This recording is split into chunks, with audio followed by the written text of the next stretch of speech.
Hello everyone and welcome to my new video. What is this video about? Well, it's time for part 4 in our series of building generative electronic musical instruments in Max for Live, and in this episode we're going to make a sample slicer. Yeah, it's going to be great. This is something I've done loads of times on this channel, but I've only ever really done it just in Ableton Live. I don't think I've ever really done it using only MaxMSP. I've released some devices that do that, but I've never done a tutorial about it. So we're going to do that right now. It's going to be loads of fun. We're going to be able to load in a sound, a drum loop, a sample or whatever. It's going to chop it up into little bits and move around those chops in various ways, however we tell it. So let's do it. Let's create a Max instrument, open the Max instrument, make it a little bit bigger and zoom in a little bit. That's very important. Right. So first thing we're going to do is make a buffer. I'm going to make a buffer here. I'm going to call the buffer -- sample slicer.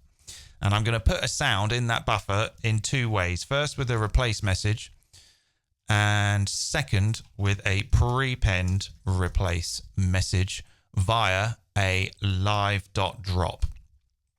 Okay, so basically that gives me two options. The first one is that whilst I'm inside the patch, patching it, I can click the replace button and load in a sound. I'm going to load in the worm drum loop from my A to Z of classic breaks from a previous series. Go and watch that if you haven't seen that. Or when the device is running in Ableton, I can drop a sound in here from the browser, but that's a little tricky to do when you're actually patching. So if I double click, there is the sample. Great. And we can actually look at that from inside the device as well with the waveform at buffer name, buffer name -- sample slicer. Cool. Right. Now there are loads of ways to do this. I haven't done every single one, but I've done a fair few because I love chopping up breaks. It's what electronic music was for, in my opinion. I've done it with Groove in the past. The one I like the most at the moment is the one we're going to do in this video using wave -- sample slicer, 0 for a start point, 0 for an end point, one channel. That I think that's a mono sample as well. And the phaser 1-0-0 at lock 1. So 1-0-0 is going to give me a ramp at 1 bar, in sync to the transport, and it's going to do it for 1 bar. I know the sample I've loaded is 1 bar. So let's connect the phaser to the wave. Why have I done that? Well, wave needs a signal of 0 to 1 in order to read through the sample, whereas some other objects need to read through them according to how many samples there are in the actual sample. So a sample is actually a sample of lots of samples. So if a sample is a second long, it could have 48,000 samples in it. So you need to tell a counter to count 48,000 times to read through all the samples. But with phaser, we can just do it with 0 to 1, and we can work within those ranges in order to do all the chopping. So I believe if I hit play now in Ableton, we have nothing. Because I've not connected it to an output. So let's make a live gain and connect the, that looks like that's working. Let's connect both the mono, that's just one channel, that's fine, that's what we want. Let's connect the output. There we go. Beautiful. Stop the transport and the phaser stops. Restart it. Starts back from 1. Sweet. And we can do a couple of other things here. We can take a snapshot of this ramp here and say every 1 millisecond report the value of that, and then with a slider at float output 1 at size 1. Has that worked? Let's see if that's worked. Start the transport again. Cool. Right. So what we could do is use that to kind of look at where it is on our waveform. Maybe make this a bit more like that. Cool. And what's nice about this as well is that the phaser will kind of automatically change with the tempo. So if I change the tempo here in Ableton on the push 3, let's go up to 160. It's Thursday. Or at least it was when I shot this video. All right, so that's all pretty cool. Now, we need to get chopping. So what I'm going to do is, along the lines of some of the stuff that we've done in these videos already, is kind of take the ramp from the phaser and screw around with it and make it do stuff that will make an impact on how it reads the sample. We're going to effectively slice this ramp into how many slices we want and then move those numbers around in real time using other signals in order to create all the chops. So to start with, I am going to, let's maybe keep that phaser down there. I'm going to make a signal. I'm going to say the signal is 1, and I'm going to divide that signal by 16, which is effectively me saying I want 16 slices in this slicer. And then I'm going to multiply that by how many instances of those slices I want. Do I want 1/16, 2/16, 3/16? And then I'm going to add those numbers to the start position of the current phaser ramp in order to jump to specific points in the sample. So to start with, we're going to need to modulo the ramp by how big we want our slices to be. So if I take a signal of 1, divide it by 16, which is the amount of slices, and then multiply it by however many of those 16ths I want, then what I get now is this. Okay, that's 2 16th notes, 3 16th notes, 4 16th notes, 5 16th notes, which isn't really much use, 6 16th notes, which is very useful. This is very jungle. Listen to that. That already sounds like jungle to me. Cool. 8. Half a bar. 12, which works. And of course 16, which will play the whole thing through. So let's go back down to 1. Okay. So the way that that works is that the modulo is basically kind of acting like the sort of the slicer. It's slicing that wave, that phaser ramp, into 16th bits and wrapping back around. There are other ways that you can do this. We could do something like, just to make a comparison, because you might think I don't like this, don't like the look of this. That's fine. There are other ways. Let's keep this stuff. We could also do this. Modulo by 1 here and multiply by 16 at the top.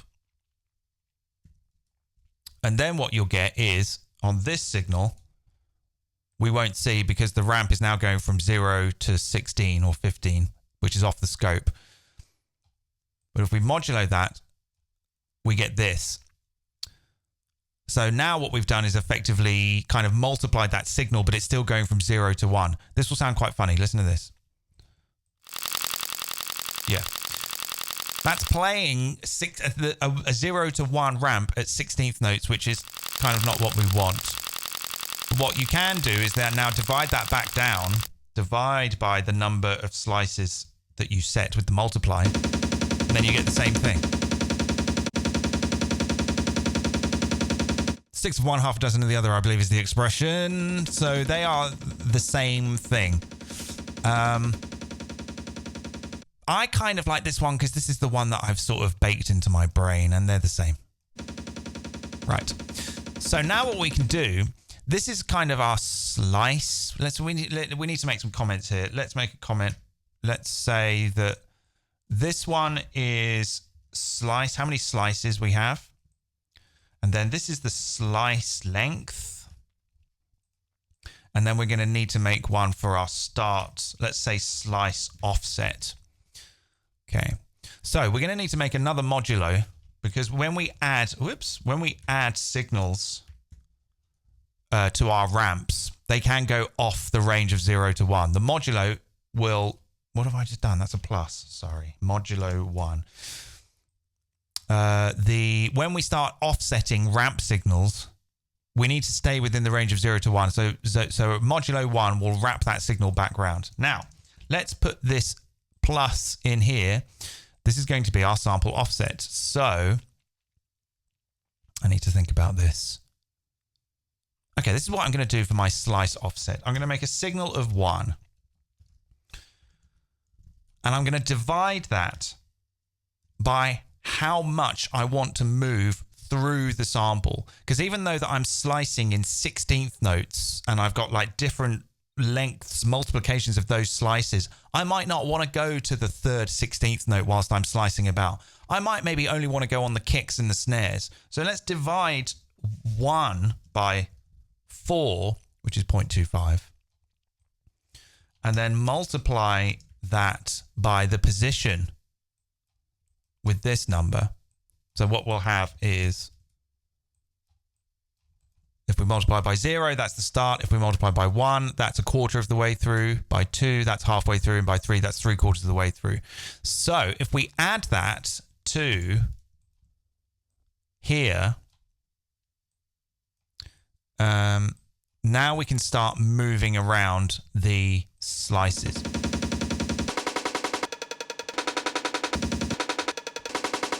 And we can actually take the final output of all this stuff and connect it to our snapshot here. Whoa. And we can actually see where all that stuff is happening. A little bit of visual cue there.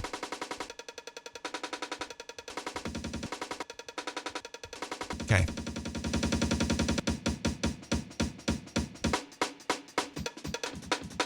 Okay. Cool. Right, so now we've got to patch some stuff so that this does it all by itself. So let's get on with that. Let's start with another phaser to say how often we want all of these changes to happen, or at least one. So let's say every half note, every 2N at lock 1, something is going to happen which is going to start the slicing. Yeah, we might be able to change this as we go. So let's report the delta of that ramp and then say, give me a 1 when you are less than 0. Okay, cool. Let's make a noise. Take the absolute value of that noise and put that into a sample and hold, and use that trigger there to trigger that sample and hold. Okay, lovely stuff. And now let's multiply that by 4. Let's get rid of this. Let's multiply this by 4. See what we get. Okay, let's round to the nearest 1. We should have some ranges between 0, 1, 2, and 3. I think that's looking pretty good. That is looking good to me. All right. So, yes, we could actually just use this bit only for our start position, our slice offset. So let's take all of this, put this here, get rid of that, plug that in there, and then let's see what we get. Yeah.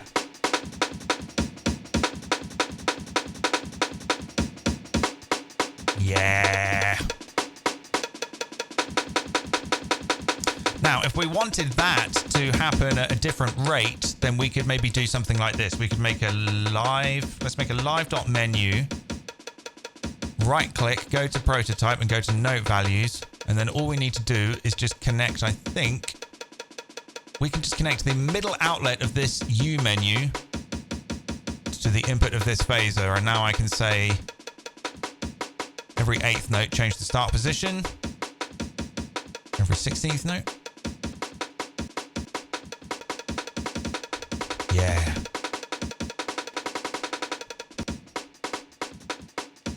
Okay, cool. So this bit here is doing our sample offset. So I should maybe take another comment here. Let's say slice offset range. Okay, let's say slice offset range. I don't really know what to call this. But let's put an integer here. So we can say, yeah, if we want to move around the slice in, let's say, 8th notes, we're also going to need to plug that number into there then, because that's multiplying it by how many slices we have in our range. So if we had 2, it's only going to jump between the start and the middle. If we have 16, it's going to jump about in 16th notes.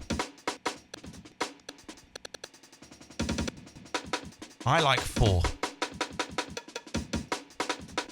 Okay, cool. So now, why don't we make another kind of sample and hold thing to do the length of slices. So we made some decisions. I made some decisions earlier on how many of these numbers I like. 1, 2, 3, 4, 6. Let's just say those 4 numbers. 1, 2, 3, 4, and 6. That's 5 numbers, actually. So what we can do is we can take a copy of all of this. Let's take a copy of this stuff. And how many numbers did I say? I think it was 5. Let's multiply this random sample hold by 5. And then what I can do is I can use the selector here, which has 5 inputs, and then I can send a signal in to those to give me like a hard signal of the numbers that I want to modulate my slice length. So let's say 1 and 2 and 3 and 4 and 6. And then I can use this thing here to switch between all of these different hard signals.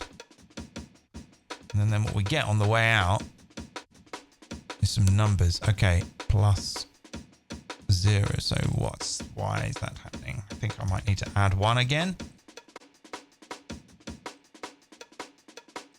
Okay, let's add 1 here. Plus 1. Okay, that's looking pretty good to me. Okay, so then what we can do away with this, and we can take this, the output of all this. Let's maybe move this over here. There we go, that looks good. Take the output of that, plug that into this, which is our slice offset.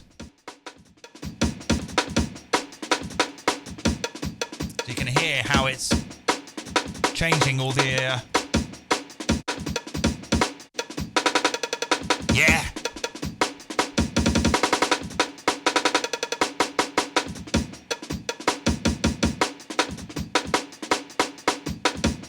Sounds good.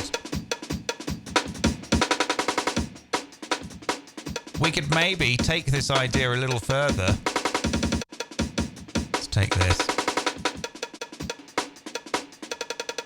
We could maybe take this idea a little further and use this approach to maybe do something like how the signal reads through the sample. Does it read through it at the right speed, half the speed, or backwards? So let's maybe try something like that. Let me think for a second. Okay, let's get rid of that actually. Let's get the live scope and see if there's a way that we can say multiply by point. Whoops. Oh, that's slightly annoying. Multiply by 0.5. Oh no, hang on, not that one. That one. Okay. Let's maybe just make this thing a little bit smaller and just come out of that and just see what this sounds like. So this is going to play back at half the speed. Yeah. But it's still jumping to all the same positions. Okay, that's good. So let's have one of that. And then let's try this one. Signal subtraction in let's reverse. Yeah, let's try... -1. So I think maybe now what I've done is I've reversed that ramp. Ah, no. Okay, let's try. Damn it. Let's just try it. Ah, okay. So now we've got that in reverse. Let's have a listen to see what that's. It's sort of, well, it is backwards, but it's not quite. It's better to do a ping pong type thing, but. Okay, that's fine. That'll do. So let's take these two things and make another selector and say 3 inputs. We'll have one input, which is just the original ramp, going at the normal speed. We'll have another one, which is the ramp going at half the speed, and another one, which is the ramp going backwards. And then we can, this is starting to get messy, we can take all of this stuff, except you, copy that. And this we only need to multiply by 3 because we've only got 3 inputs. And we can come out of this selector into our wave.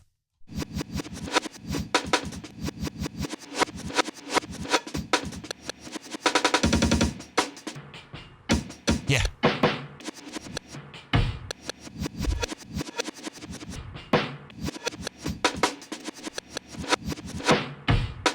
If we actually come out of the selector into the snapshot as well, then this will read back at the same speed. Yeah, that's cool. We can choose how often we want that to happen, every 8th note.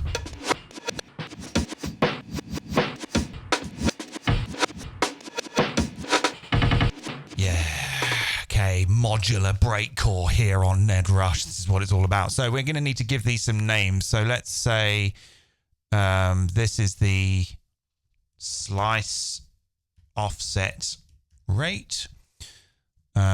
This is the slice, what did I call it? Let's call it the slice amount. Slice, I don't know what to call it. Slice window rate. I'm not very good at naming parameters. And then this one is the slice playback. You can call these things whatever you want. It's just when I go and put this on Patreon and people load it, it looks like it makes sense. Let's make a live number box here and say that we want the range to be... Actually, I think I might actually just leave... There are a couple of things that are going to make a difference because of when someone loads in a sound that is not more than a bar long, right? We're going to have to think about that. So let's make a pack 000 and we'll make a live number box here and we'll just connect that there. And then so if I loaded in a sample now that was at a different speed, let's see what this Soul Pride one is like. So that is probably going to be super fast now. So it might be 4 bars. We change this to 4 bars.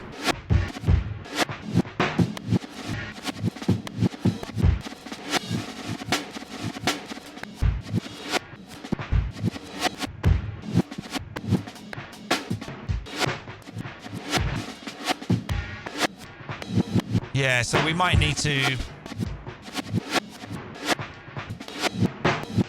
Okay, yeah, I'm going to leave that like that. So let's just say this is the loop length. And I'll just leave in any old number here like that. I don't need to set a range. So let's say how many slices do you want? And then let's have another one here for whatever this thing is, the slice offset range. Okay, that's all looking pretty okay to me. Let's add some of this stuff to the presentation. Let's add this stuff,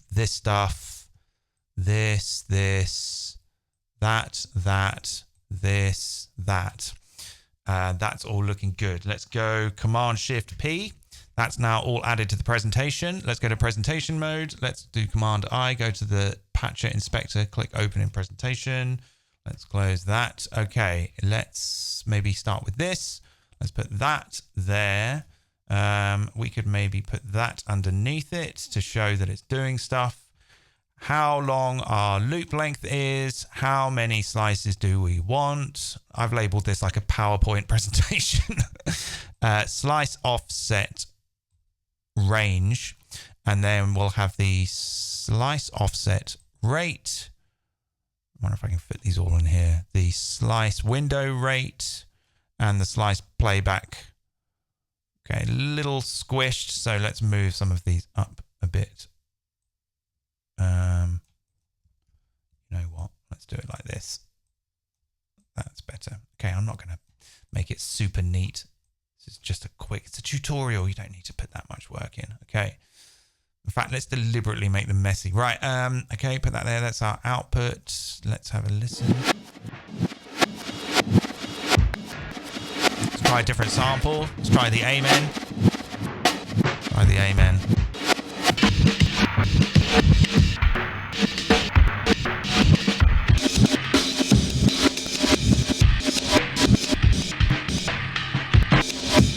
I'm a little bit like I kind of...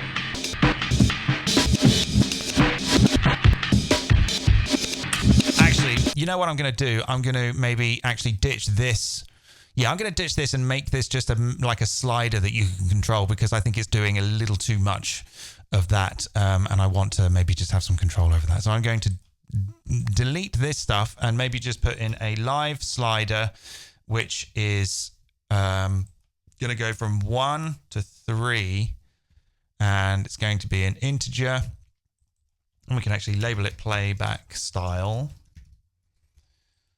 And then we can just connect that to that, I think.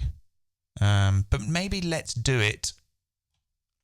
Let's maybe do it quantized. So let's take a copy of this stuff. And maybe let's make a signal here. Signal 0. And make a sample and hold.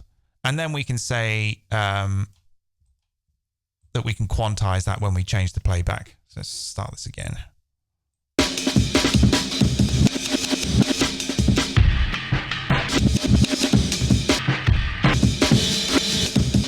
Okay, that feels a little janky to...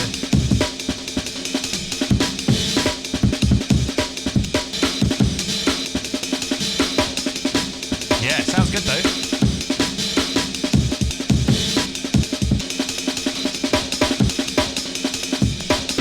Yeah, it's cool. Size playback, quantize. Let's try a different sound.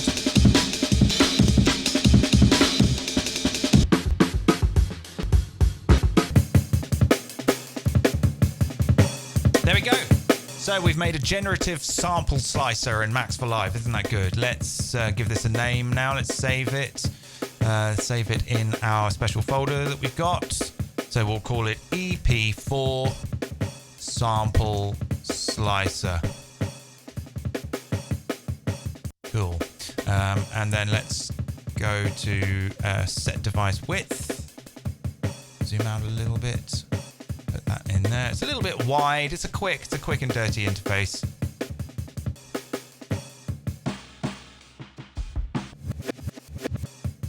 Yeah, cool. Okay, let's close that. So now from in here, nothing is going to load, but that's okay because we can just drag and drop something from here. So I can go to this folder, drop that in. There we go. And it's not playing. Why? Probably I just need to set this. No. Set the loop length. No. Okay, don't work. Screwed it. How many slices do I want? I want 16 slices. There we go. Offset range. Yeah, let's say 4.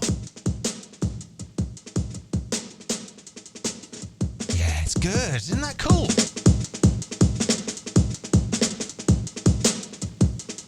And then if you wanted, you could just resample this. You got some free choppage.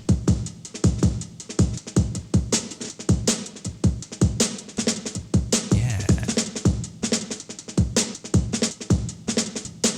Yeah, I like it. I'm pleased. I'm pleased with myself. Let's hear it with maybe like the. Let's see what it's like with the melodic synth thing. Here we go.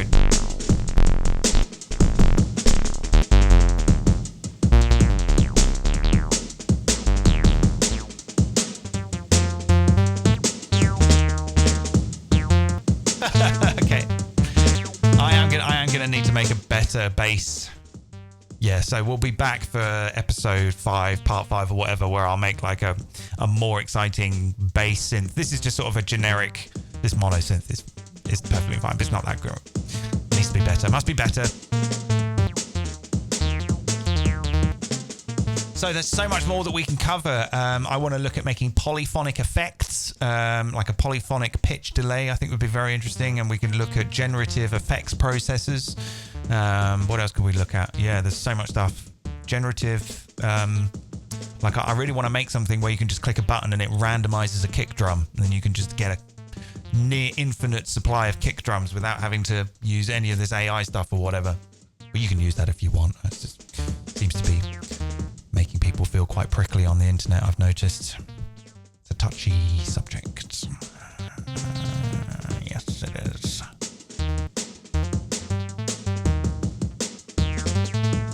Yeah! All right, so there we go. There is our generative sample slicer in Max for Live. I'm going to go and put this on my Patreon now. If you've made it this far into the video, please put a tomato emoji in the comments. And if you'd like to support this channel, you can do so by signing up on Patreon, and you'll get access to everything I do in all of these videos, and I'm doing them as often as I can. I'm going to try and I might even try and do it every day. I don't know. It's just this year I want to be the most prolific year of my life, making content as often as possible to keep you wonderful people incentivized to support me.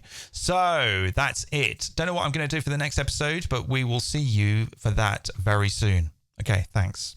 Enjoy your sample slicer.